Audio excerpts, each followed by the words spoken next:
بسم الله والحمد لله والصلاة والسلام على رسول الله صلى الله عليه وسلم. هنحاول نخلص الفقه للصف الأول الثانوي إن شاء الله عز وجل. نحاول الدرس 16 فصل في شروط الصلاة. عندي شروط وعندي أركان وعندي معايا عن الحج وعندي الفرض وعندي السنة. إيه الكلام ده؟ أنا كراجل أزهري ألف ب أزهري نفهم الكلام ده.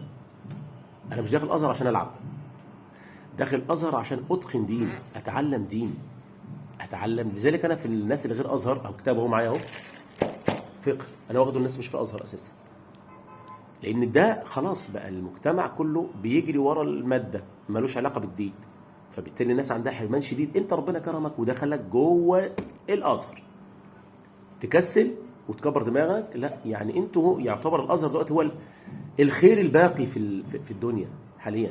الناس الأزاهرة هم الخير الباقي في الدنيا اللي يعرفوا حاجة في الدين.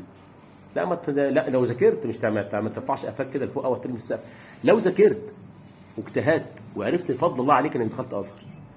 لذلك لسه والله اقسم بالله اي حد يطلب مني اقول له دخل ابنك ازهر.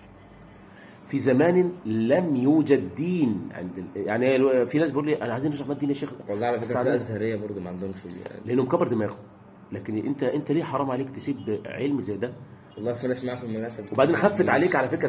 دي خف ده انا كنت بشرح من اكتر من 10 سنين فقه، اكتر من 10 سنين.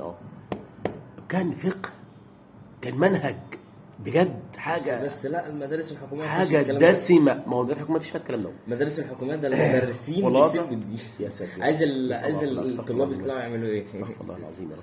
فاحنا نتقن هنا بقى حضرتك ونذاكر لله ولدينك، ليك انت. سيبك من المجموعه. عايز اجيب مجموعه، هتجيب والله.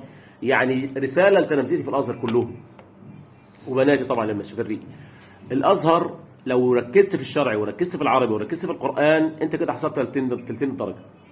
اجتهد قوي، قفل دول تضمن حاجه كويسه. ماشي. لكن الناس تجري ورا الفيزياء والكيمياء وتسيب الايه؟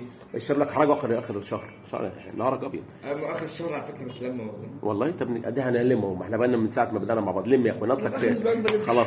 يلا نبدا. بسم الله. ما الذي تشتمل عليه الصلاه يا عم الحاج؟ وما انواع السنن في الصلاه؟ لا